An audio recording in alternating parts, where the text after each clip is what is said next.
Prontos? Preparados? Então, sem rodeios. Deixe-me começar este vídeo te fazendo uma pergunta. Você sabe exatamente quem é o personagem principal das Escrituras? Não? Então me acompanhe até o final. Aí você irá ter uma grata surpresa. Você entenderá os verdadeiros planos do Criador a seu respeito. Por isso, por gentileza, me acompanhe na leitura do Evangelho de Lucas, no capítulo 24, no versículos 44 ao 46. Jesus afirmou: São estas as palavras que eu vos falei, estando ainda convosco, importava se cumprisse tudo que de mim está escrito na lei de Moisés, nos profetas e nos salmos. Então lhes abriu o entendimento para compreenderem as Escrituras. Eles disse: Assim está escrito que o Cristo havia de padecer e ressuscitar dentre os mortos no terceiro dia. Preste atenção. Os discípulos não sabiam compreender as Escrituras, embora estivesse caminhando junto com o Mestre. Tampouco sabia exatamente o que significava que o Cristo haveria de padecer e ressuscitar no terceiro dia. Porventura, você sabe exatamente discernir as Escrituras? Você sabe exatamente o que significa morrer e ressuscitar no terceiro dia? Não? Então me acompanhe até o final. Preste atenção. Veja o que consta no Evangelho de Mateus, capítulo 20, versículos 22 e 23. Jesus fez a seguinte afirmação. Jesus, porém, respondendo, disse: Não sabeis o que pedis. Podeis vós beber o cálice que eu hei de beber e ser batizado com o batismo que eu sou batizado? Disseram-lhe eles, sim, os discípulos, podemos. E disse-lhes Jesus: Na verdade, bebereis o meu cálice. O que vem a ser exatamente este cálice? A Santa Ceia? Beber do cálice e participar do pão? Não.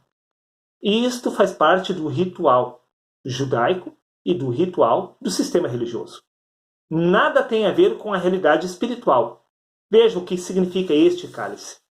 Evangelho de Mateus, capítulo 26, versículo 39.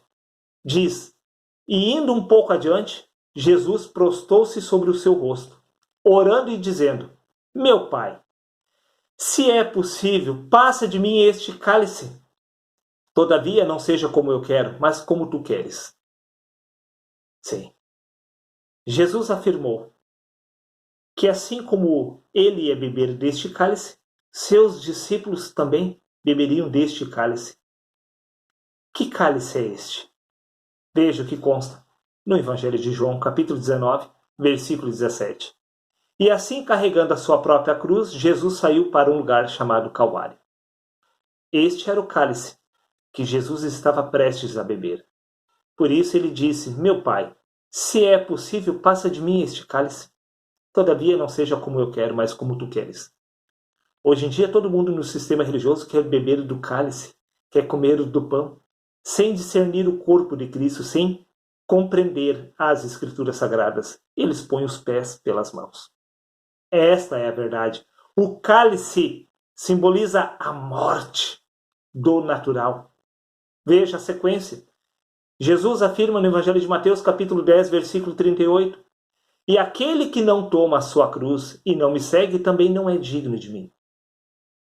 Sim, todos nós precisamos beber deste cálice. Preste atenção. Vou repetir. Evangelho de Mateus, capítulos 20, versículos 22 e 23. Jesus, porém, respondendo, disse-lhe: Não sabeis o que pedis? Podeis vós beber o cálice que eu hei de beber e ser batizado com o batismo que estou para ser batizado? Disseram-lhe os discípulos: Podemos. E disse-lhe Jesus: Na verdade, bebereis o meu cálice. É nossa obrigação beber este cálice. E este cálice, Jesus afirmou, e indo um pouco adiante, prostou-se sobre o seu rosto, orando e dizendo: Meu Pai, se é possível, passa de mim este cálice. Todavia, Pai, não seja como eu quero, mas como tu queres. Este cálice representava a morte do Mestre. Não é algo tão simples, eu também quero beber deste cálice. Você precisa medir as consequências. Aquele que não toma a sua cruz e não me segue também não é digno de mim. Você precisa carregar a sua cruz para poder beber deste cálice. E carregar a cruz representa a sua morte. Veja o que consta no livro de Gálatas, capítulo 2, versículos 20, disse Paulo: fui crucificado com Cristo. Assim já não sou eu quem vive, mas Cristo vive em mim. O cálice representa a morte, a crucificação. Sim, o mestre falou que os discípulos beberiam deste cálice. Aqui o apóstolo Paulo está bebendo desse cálice amargo da parte do Senhor, necessário para poder nascer de novo. Veja o que consta no livro de Efésios, capítulo 2, versículo 6. Deus nos ressuscitou e nos fez assentar nas regiões celestes em Cristo Jesus. Primeiro, Paulo foi crucificado, depois ressuscitou. Preste atenção neste enigma, neste mistério que estou prestes a revelar a vocês. Livro de Efésios, capítulo 2, versículo 1, disse Paulo: Ele nos deu vida, estando nós mortos nos vossos delitos e pecados. Lembra que no início eu afirmei? Deixe-me recapitular. Evangelho de Lucas, capítulo 24, versículos 46. Preste atenção nas palavras do mestre para podermos linkar um assunto com o outro.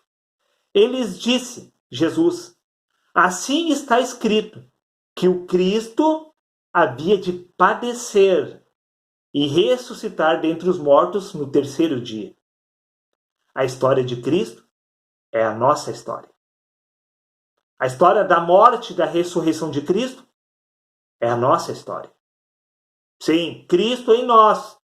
Este Cristo há de padecer em nós. Não estamos falando apenas da pessoa de Jesus. Esta passagem não está restrita a Jesus, ela é atemporal. Preste atenção. Assim está escrito que o Cristo haveria de padecer e ressuscitar dentre os mortos no terceiro dia.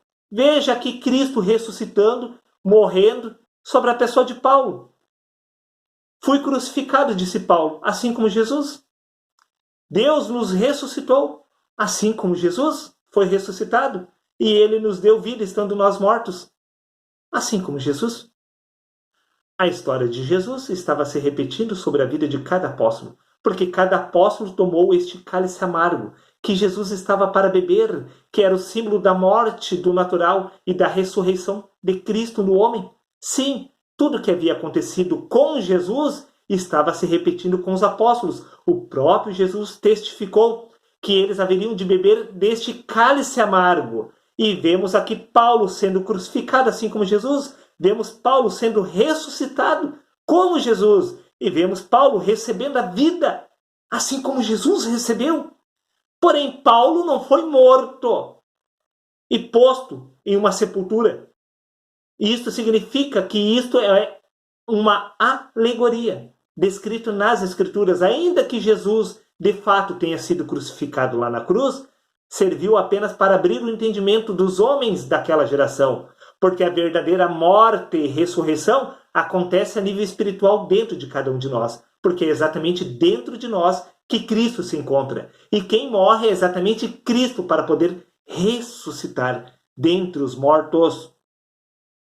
Você consegue entender que Paulo não foi crucificado e nem foi morto, mas diz aqui que ele foi crucificado e já não era mais ele que estava vivo, mas sim Cristo que havia despertado sobre ele e ele havia ressuscitado e assentado nas regiões celestiais, mas Paulo ainda estava sobre a face da terra.